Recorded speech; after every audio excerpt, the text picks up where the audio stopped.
I'm Eric Russell. I am out and about at the Henley Street production of Lord of the Flies, which is part of the Acts of Faith series kicking off here in Richmond.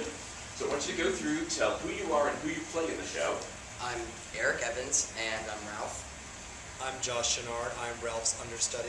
I'm Josh Chenard. I'm the director of Lord of the Flies. I'm Drew Cease, and I play Jack. I am Josh Marin, and I play Bill. I am Ryan Petrie, and I play Maurice. I am Sean Weiland, and I play Simon. I am John Minks, and I play Henry. I'm Zach Page, and I play Sam. I'm Brent Gallahan, and I play his twin, Eric. I'm Matthew Barger, and I play Piggy. I'm Hunter Booth, and I play Roger. I'm Connor Wilkerson, and I play Percival. I'm Kevin Inoue, I play the naval officer. There we go. You guys have a fantastic show here. I mean, it's got great energy, and we're just pulled into this whole island where things have gone horribly wrong. Like a vacation or cruise ship.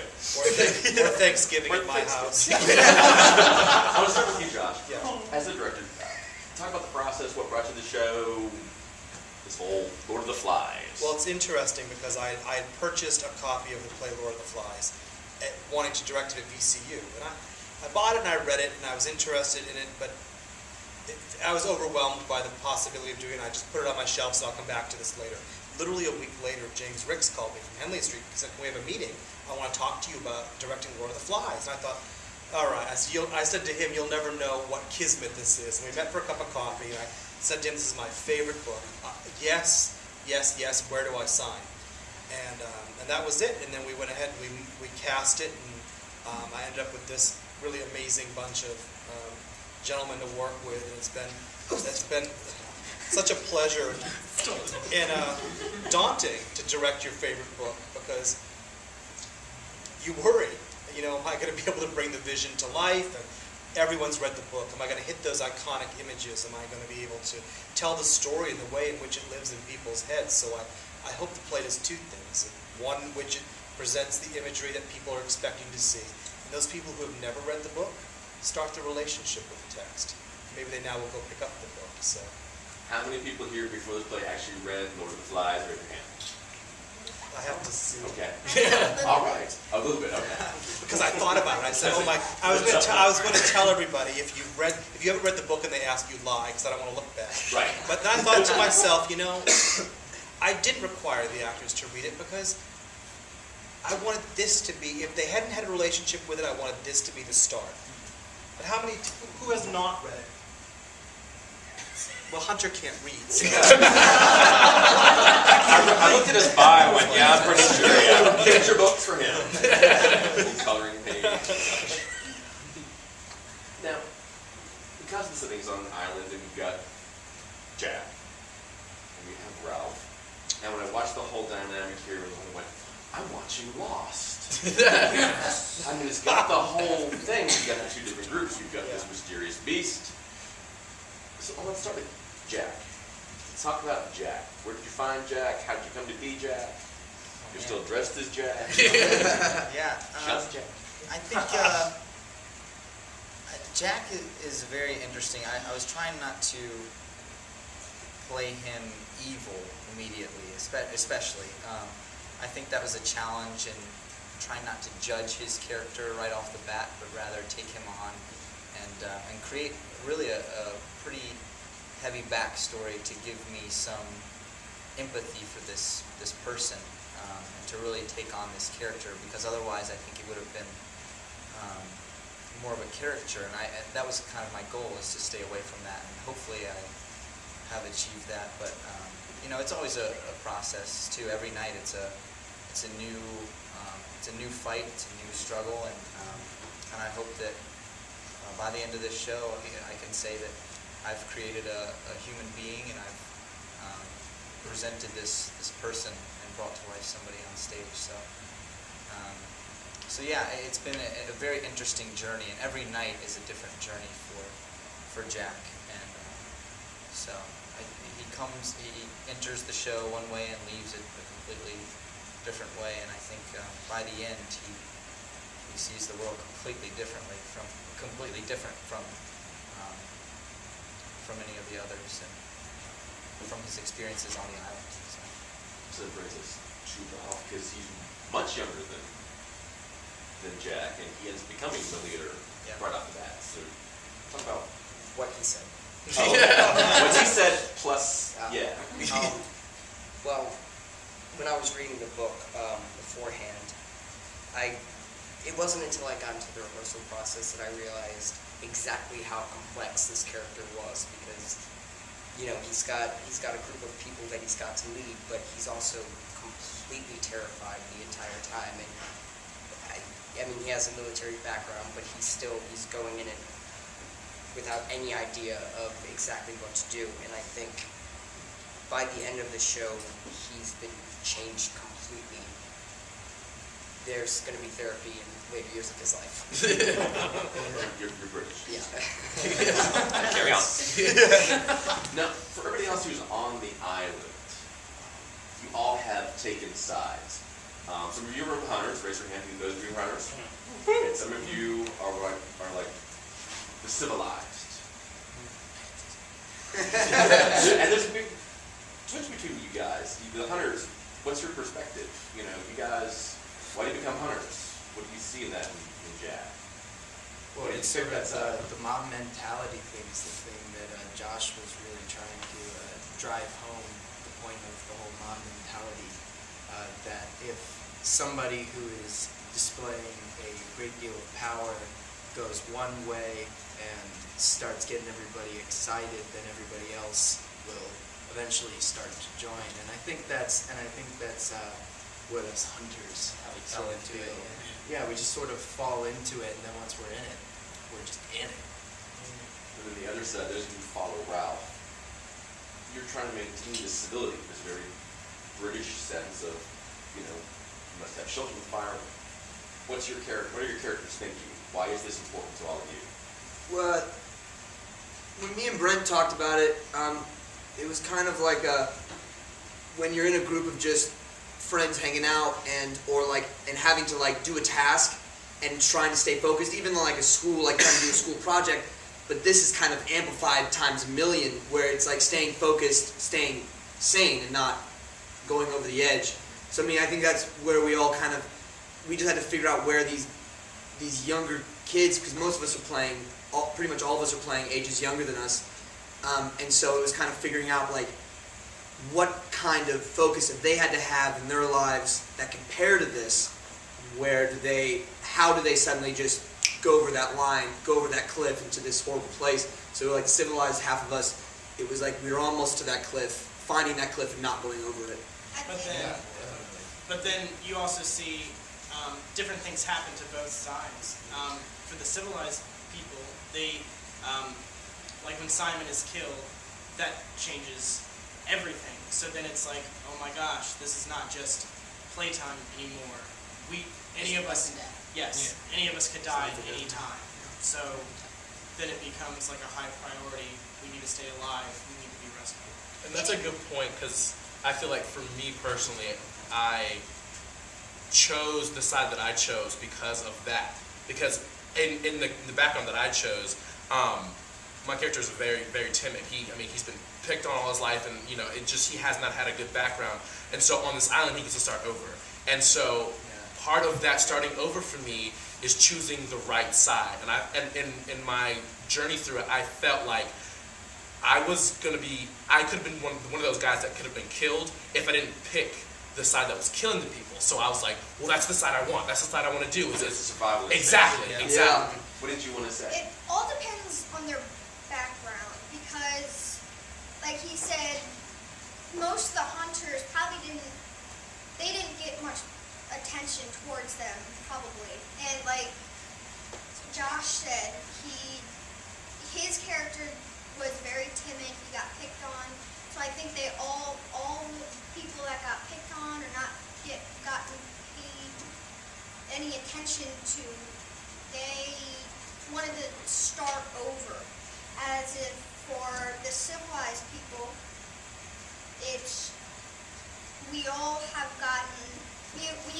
all had a perfect life, pretty much. You know what really struck me when I was starting to direct this was the Casey Anthony Yeah, the I Casey don't Anthony. watch TV at all, Right. but I was at a bar or something that Casey Anthony, that horrid woman Nancy Grace was on talking about Casey Anthony.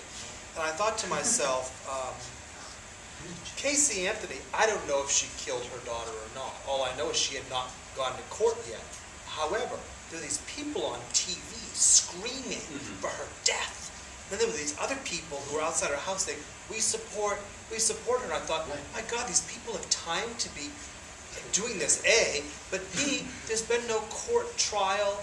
Isn't that our America? So I thought, I went home that night and thought, these themes we're working on play out every day on CNN with how quick people are to want to, watch these how people are fierce for Barack Obama and people are fierce for Mitt Romney and the things they say.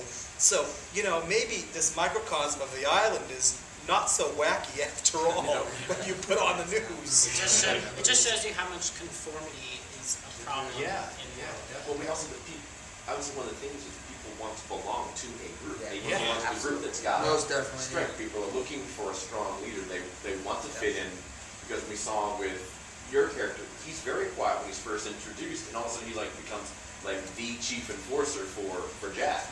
He's not got a voice, he's got a purpose, he's got a reason to be.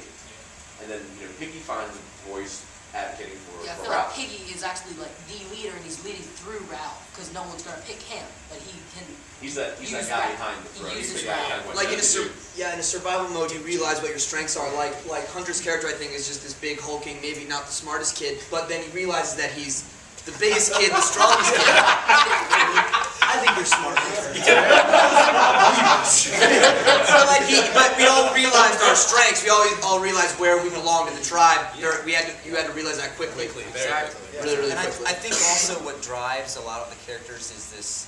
I know for my character, and Josh and I worked on this, was just the me factor, just the that internal selfishness that I think in varying degrees is in all of humanity, and especially in these characters. When you hear the pace of the show and the urgency and the way these kids talk when they're on this new island, and you kind of see the without the social structures or without the divine, whatever you want to say, religious. They form their own religion. They form a totem, they form an idol, they build their own. Yeah, you strip away all that and you see what's inside and what the struggle, the internal struggles of the heart is or are, and so it's very interesting to see that selfishness reveal itself within all the characters. Yeah, Piggy has a little of that selfishness too, but there's also, that leads into his brattiness and obnoxiousness, because he's used to getting everything he wants from his auntie. And then he gets stuck on this island, and he thinks he gets a new chance to know people, and then everyone just starts picking on him because he has a little extra weight. And I've spoke to Matt about it. Piggy delivers to me the most meaningful lines of the play. He's the one that says, what do we want? Do we want to be civilized? Do we want to live like savages? He delivers all the moral messages, but because of how he delivers it, because of his personality type, people can't hear it. And then they kill him. And he goes off. Literally. It's actually kind of a rush.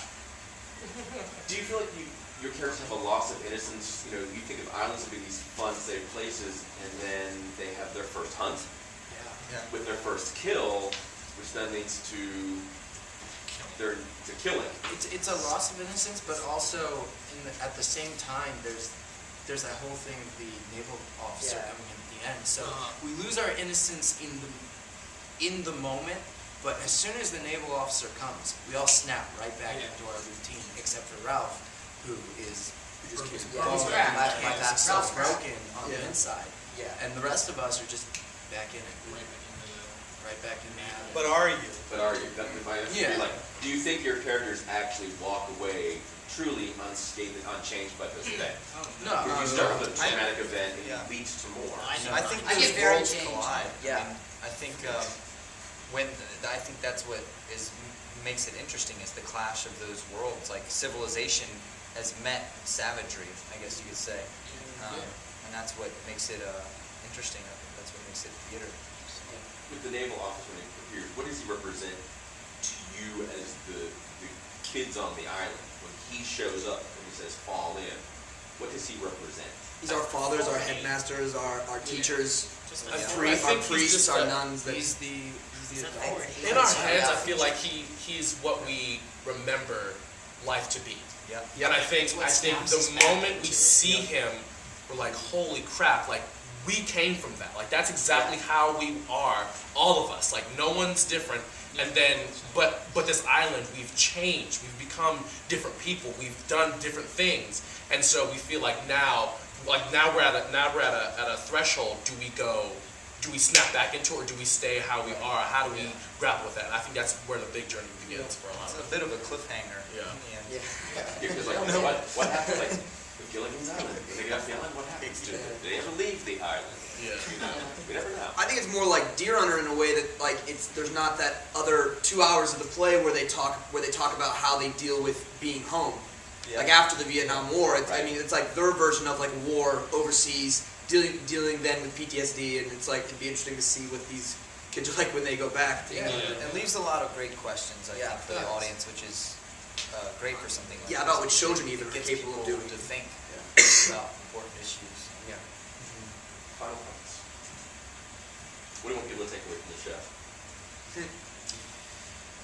I thought a lot about that because I think the easy choice with this piece would have been to play up the violence and to play up the brutality and to play up the negativity and the sensationalism of it. Right. I hope what we've done is that, though those are elements inherent in the piece, is that we've also presented hope, possibility, and redemption. I hope that's there too. And I hope that people walk away with not having the questions answered, maybe having a new perspective on how to ask the questions and to think about the questions. And I think that's what I would hope after an hour and a half of vigorous, exciting theater. Come see the show. I'm so proud of my boys. You guys had a fantastic show here. Thank you. Thank you You did a wonderful job with some really heavy material. Thank you. Thank you. Always a pleasure. Always a pleasure. Good to see you again. Lord of the Flies is part of the Acts of Faith series running through Richmond. You can find out the entire schedule of other shows at www.actsoffaith.org.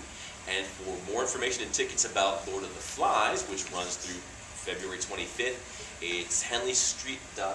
Correct. For tickets, well, I am Eric Russell, and I have been out and about at Henley Street's production of Lord of the Flies. You never know. We're going to turn up next, so tune in next time. See ya.